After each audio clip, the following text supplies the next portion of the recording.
دوست تھے، تاثیر میرے دوست تھے. پھر اس کے بعد جب میں رسالہ مخزن کا ایڈیٹر ہوا تو اس وقت صوفی غلام مصطفیٰ تبسم بھی میرے دوست ہو گئے، اور حتیٰ کہ میں نے ان کو اپنا جوائنٹ ایڈیٹر اور سب ایڈیٹر مخزن کا لگا لیا تھا، اور ہم اکٹھے رہے. میرے شاہنامہ اسلام کی تاریخیں بھی انہوں نے لکھی، اور انہی کے کبھی ان کے گھر پر. پھر یوسف حسن نرنگ خیال کے ایڈیٹر، وہ بھی ہمارے دوست تھے، تو ہم وہاں بیٹھتے اٹھتے تھے. اچھا حفیظ صاحب، آپ اپنی کچھ غزلیات میں سے کچھ اشعار آپ سنائیے ہمیں. میں غزل کوئی سنا دیتا ہوں آپ کو. لب شکر چارہ ساز کا نغمہ لیے ہوئے، لب شکر چارہ ساز کا نغمہ لیے ہوئے، دل درد جان گداز کا شکوہ لیے ہوئے، لب شکر چارہ ساز کا نغمہ لیے ہوئے، اب اشتیاق عرض تمنا نہیں رہا، اب اشتیاق عرض تمنا نہیں رہا، اب ہر کوئی ہے عرض تمنا لیے ہوئے، اب ہر کوئی ہے عرض تمنا لیے ہوئے. تو اصل شعر تو اب یہ ہے کہ احباب ہی نہیں ہے تو کیا زندگی حفیظ. دوست چل بسے بیٹے جو باقی ہیں، خدا ان کو سلامت رکھے. احباب ہی نہیں ہے تو کیا زندگی حفیظ، دنیا چلی گئی میری دنیا لیے ہوئے. اور یہ تھا میرے اندر کی چیزیں، غزل اور یہ گیت. یعنی اگر میں یہ کہوں کہ سب سے پہلے اردو میں گیت حفیظ جلندھری ایک شخص ہے جو تمہارے سامنے بیٹھا ہے، اس نے شروع کیا، اور یہ انہی دنوں کا ذکر ہے کہ میں نے ابھی تو میں جوان ہوں. تو اس کے چند اشعار اگر آپ ترنم سے ارشاد فرمائیں. لو سنو. جی. ہوا بھی خوشگوار ہے، گلوں پہ بھی نکھار ہے، ترنم ہزار ہے، بہار پر بہار ہے. کدھر چلا ہے ساقیا، ادھر تو لوٹ ادھر تو آ، ارے یہ دیکھتا ہے کیا، اٹھا صبح صبح اٹھا، صبح اٹھا پیالہ بھر کے دے، ادھر چمن کی سمت کر نظر، سما تو دیکھ بے خبر. وہ کالی کالی بدلیاں افق پہ ہو گئیں عیاں، وہ ایک ہجوم میں کشاں ہے سوئے میں کدا رواں. یہ کیا گماں ہے بدگماں، سمجھنا مجھ کو ناتواں، خیال زہد ابھی کہاں، ابھی تو میں جوان ہوں. عبادتوں کا ذکر ہے، نجات کی بھی فکر ہے، جنون ہے ثواب کا خیال ہے عذاب کا، مگر سنو تو شہر جی عجیب شے ہے آپ بھی، بھلا شباب و عاشقی الگ ہوئے بھی ہیں کبھی. حسین جلوریز ہوں ادائیں فتنہ خیز ہوں، ہوائیں تربیز ہوں تو شوق کیوں نہ تیز. حسین جلوریز ہوں ادائیں فتنہ خیز ہوں، ہوائیں تربیز ہوں تو شوق کیوں نہ تیز ہوں. نگار ہائے فتنہ گر کوئی ادھر کوئی ادھر ابھارتے ہوں عیش پر، تو کیا کرے کوئی بشر.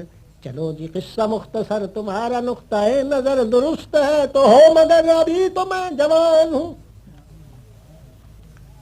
یہ گشت کو سار کی، یہ سیر جوئے بار کی، یہ بلبلوں کے چہچہے، یہ گل رخوں کے قہقہے. کسی سے میل ہو گیا تو رنج و فکر کھو گیا، کبھی جو بخت سو گیا یہ ہنس گیا وہ رو گیا. یہ عشق کی کہانیاں، یہ رس بھری جوانیاں، ادھر سے مہربانیاں ادھر سے لن ترانی، ادھر سے مہربانیاں ادھر سے لن ترانیاں. یہ آسمان یہ زمین لا رہا ہے دل نشین ہے حیات آفری، بھلا میں چھوڑ دوں یہیں ہے موت اس قدر قریب مجھے نہ آئے گا یقین، نہیں ابھی تو میں جوان ہوں.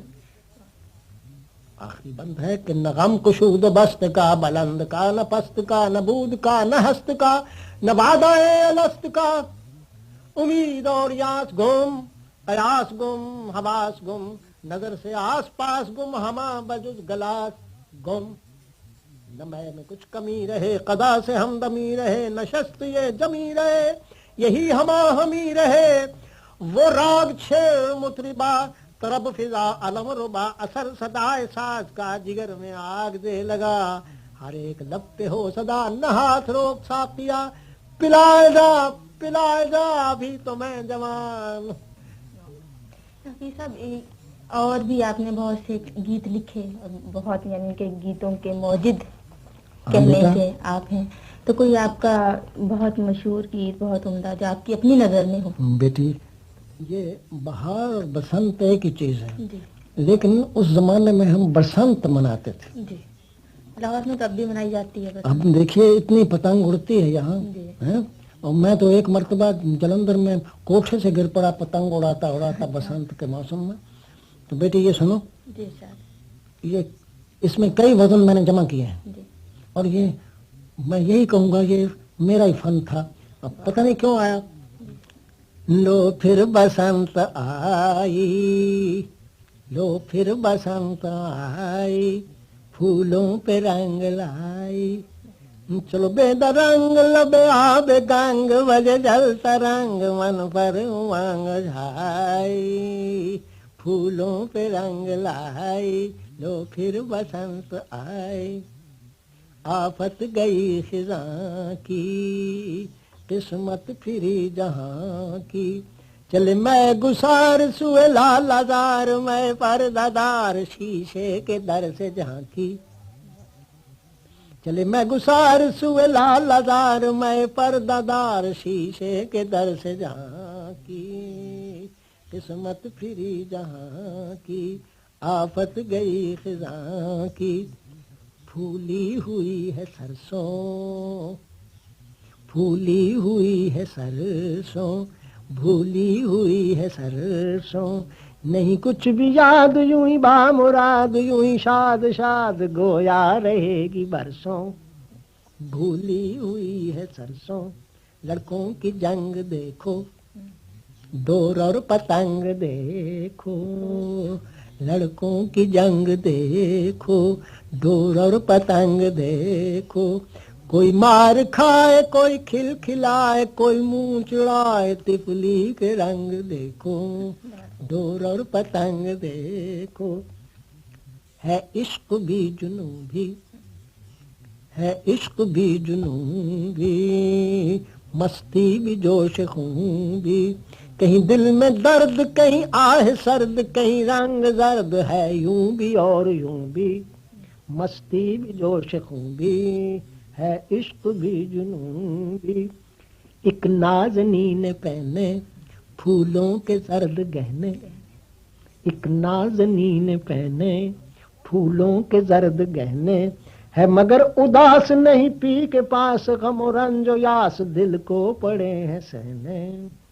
پھولوں کے زرد پہنے، ایک نازنین پہنے، لو پھر بسنت. ابھی سب شاعری کے علاوہ آپ نے کچھ نثر نگاری بھی کی ہے؟ بیٹی میں نے نثر بہت لکھی. جی. تو کچھ مقصد ہے اور رسائل ہیں؟ ہاں ان سب میں میری نثریں ہیں. میری یعنی شارٹ سٹوریز اس پنجاب میں سب سے پہلے تبازات شارٹ سٹوریز کا آغاز آپ نے کیا. مجھے بڑا ہی افسوس صحیح کہنا پڑتا ہے کہ مجھے سے ہوا. نہیں تو فخر کی بات ہے. یہ نا ہفت پہ کر میری کتاب دیکھیے، لیکن وہ شارٹ سٹوریز تھیں، وہ پروپاگنڈا کسی خاص مقصود کا نہیں تھا. بس اسی وجہ سے وہ ساتھ کی ساتھ رہیں. پھر میں نے ایک اور کتاب مرتب کی کہ بہترین شارٹ سٹوریز جو دنیا کی تھیں ان میں سے چند آدمیوں نے برے بھلے ترجمے کیے، تو میں نے ان کو اڈاپٹ کر کے الگ طرح سے اس کو اپنی زبان میں لکھا اور اس کو بدل دیا. تو وہ بھی معیاری افسانے کے نام سے، یعنی دراصل وہ کہانی میری ہی ہے لکھی. عجیب بات ہوتی ہے، میں ہر صنف کا شاعر ہوں، یعنی آپ حیران ہوں گے کہ میں یہ اڑوسن پڑوسن چاہے جو کہے میں تو چھوڑے کو بھرتی کرایا ہی رہے، یہ بھی میرے گیت لکھے ہوئے ہیں۔ اچھا، میرا شاہنامہ اسلام بھی لکھا ہوا ہے جو رزمیہ ہے۔ حفیظ صاحب، ہم نے تو چلیں شاہنامہ اسلام پڑھ لیا، اور بھی لوگ اور بھی آپ کی غزلیں، نظمیں اور گیت پڑھتے ہیں، آپ کو جانتے ہیں، سمجھتے ہیں، ویسے نہ ملے ہوں بنفس نفیس لیکن نام سے واقف ہے، لیکن ہمارا قومی ترانہ جو ہے اس سے تو بچہ بچہ واقف ہے، تو یہ بھی اس کے بھی خالق آپ ہی ہیں۔ ہاں بیٹی جی، تو یہ آپ نے کب لکھا تھا اور کیسے لکھا؟ بیٹی یہ پاکستان بنا تو لیاقت علی خان تشریف لائے، مجھے انہوں نے کہا کہ بھائی ترانہ لکھو، تو میں نے ان سے یہ کہا کہ ترانہ جو لکھنا ہے تو یہ محض موسیقی نہیں ہے، محض شاعری نہیں، یہ قوم کی ایک بہت بڑی چیز ہے، تو بہرحال میں اس میں لگ جاؤں گا، تو مجھے آپ مہربانی کر کے اس کے لیے مجھے کوئی آرکیسٹرا چاہیے، کیونکہ میں نہیں رکھ سکتا، اس لیے ریڈیو کو آپ کس طرح حکم دیں کہ جب وہ فارغ ہوا کریں۔ بہرحال تو انہوں نے اس کا انتظام کر دیا۔ 3 مہینے 22 دن مجھے لگے یہ لفظ لکھنے میں بیٹے۔ میں نے زندگی میں آج تک جو کچھ لکھا ہے میں بہت محنتی شاعر ہوں۔ جی بالکل، میں یہ نہیں کہتا کہ اوپر سے کوئی آواز آتی ہے اور ریکارڈ ہو جاتی ہے، نہیں، یہ واقعی خون جگر شعر میں پینا پڑتا ہے۔ میرا شعر خون سے لکھا ہوتا ہے، یہ میں آپ سے سچ کہتا ہوں۔ بالکل، اچھا، البتہ میں اس کو شگفتہ کرنے کی کوشش کرتا ہوں۔ 3 مہینے 22 دن مجھے لگے، 22 دن لگے اس ریکارڈ سے اصل بیسک دھن ڈھونڈنے میں۔ اب وہ بھی وہاں پر تو 22 23 24 انسٹرومنٹ لگے ہوئے ہیں، تو میں رکھتا ہوں اس کے اوپر تو وہ نہیں پتہ چلتا، باجے بجنے لگتے ہیں مختلف قسم کے۔ آخر میں نے ڈھونڈ نکالا اس کو، اور پھر میں نے الفاظ کہنے شروع کیے، میں نے 11 لکھے، 11 میں سے پھر یہ چنا اور یہ چن کے میں نے دیا۔ ذرا سی تھوڑی سی اس کی دھن آپ اپنی آواز میں بتائیں۔ میں سنا دیتا ہوں۔ پاک سرزمین شاد باد، کشور حسین شاد باد، تو نشان عزم عالی شان ارض پاکستان، مرکز یقین شاد باد۔ پاک سرزمین کا نظام، قوت اخوت عوام، قوم ملک سلطنت پائندہ تابندہ باد، شاد باد منزل مراد، پرچم ستارہ و ہلال، رابر ترقی و کمال، ترجمان ماضی شان حال، جانے استقبال، سایہ خدا ذوالجلال۔ حفیظ صاحب، آپ کے ہم اثر اور احباب، شعراء یا ادیب کون سے تھے جن کی محفلوں میں آپ نے؟ بیٹی بہت تھے۔ جی، ہاں بیٹی، میرے بزرگ تھے، مثلا شیخ سر عبد القادر، مثلا جہاں لاہور میں راجہ نریندر ناتھ، اس قسم کے ہندو مسلمان یعنی اور سکھ تک، کشمیرہ سنگھ جیسے آدمی یعنی بار بار مجھ سے ملنے آتے تھے۔ پھر چغتائی، مصور مشرق، یہ میرے بڑے پرانے دوست ہی نہیں بلکہ یہ وہ لوگ ہیں جنہوں نے دراصل مجھے شاعر بنایا، مجھے یعنی حوصلہ دلایا۔ سر راس مسعود نے مجھے بیٹا بنا رکھا تھا، ہاں، اور حبیب الرحمان شروانی، اس قسم کے لوگ، اور رشید صدیقی، اس قسم کے میرے دوست یہاں رہے ہیں، اور میرے تعلق انہی لوگوں سے زیادہ رہے۔ حکیم فقیر محمد یہاں پر ایسے شخص تھے کہ ان سے بہتر اردو دلی والا بھی نہیں جانتا تھا، تو وہ میرے دوست تھے۔ دوست کیا، یعنی وہ میری اتنی قدر کرتے تھے کہ مجھے حوصلہ دیتے تھے کہ گھبرانا نہیں۔ 1922 میں لاہور آیا، 1927 میں میں نے شاہنامہ اسلام شروع کیا، 1930 میں ہفتہ وار کارزار نکالا یہاں سے، اور اسی زمانے میں یہ جذباتی شاعری، یہ جو کچھ گیت ویت سب یہ ساتھ ساتھ ہوتے رہے۔ اس کے لیے آپ کو میرے ایک ہم اثر جن کی میں بڑی عزت کرتا ہوں، ہندو ہیں میرے، وہ دوست نہیں ہیں، نہ میں کبھی ان سے ساتھ، لیکن فراق صاحب کا وہ مضمون آپ کہیں سے پڑھیے جو انہوں نے میرے بارے میں لکھا تھا، اور وہ بھی ریڈیو دہلی کے لیے لکھا تھا. تو میں 1930 میں یہ نکالا، 1935 میں مدینہ منورہ گیا، اور پھر میں 1937 میں پہلی بار لندن گیا، اور لندن میں جو کچھ ہوا وہ 2 نظمیں میری ہیں، ایک نرنگ فرنگ اور ایک اپنے وطن میں سب کچھ ہے پیارے، ایک گیت وہاں پر اتنی مشہور ہوئی کہ وہ یعنی یہ جو گانے والی میمیں ہوتی تھی نا، وہ آتی تھی کہ ہمیں گانا سکھا دیں. تو لہٰذا ان میں سے ایک نے میرے ساتھ شادی بھی فرما لی یہاں آ کے، تو لہٰذا میں چھپانے کی بات نہیں ہے یہ. ہاں، اور اس سے میری ایک بچی ہے. 1937 میں پہلی بار میں لندن گیا سر عبد القادر ان دنوں مجھے، میں بہت بیمار تھا. برنارڈ شاہ سے ملا اور اس کو ترجمہ کر کے میرا کلام سنایا گیا شیخ صاحب نے، اور نے کہا ہے یہ ہمارے ان کالونیز میں شاعر بھی ایسے ایسے رہتے ہیں. تو اس طرح سے بیٹی میرے ترجمے ادیب خانم میں کیے. میری ملاقات ان سے فرانس میں رہی، پھر میں ترکی گیا، وہاں بھی ملاقات ہوئی. تو وہ یہاں آئی تو میرے مکان پر بھی ٹھہری تھے. سروجنی نائڈو نے بھی مجھے بیٹا بنا رکھا تھا اور کہتی تھی حفیظ میں شاعری تم میں دیکھتی ہوں، تم میں پروپیگنڈا نہیں ہے، شاعری ہے. اچھا بیٹی، حفیظ صاحب بہت بہت شکریہ آپ کا. آپ نے بہت سی باتیں ہمیں بتائیں اور اپنی آواز، اپنا وقت اتنا ہمیں دیا، اس کے لیے میں آپ کے مشکور ہوں. خدا حافظ. خدا حافظ بیٹی، اللہ تعالیٰ. Radio autograph.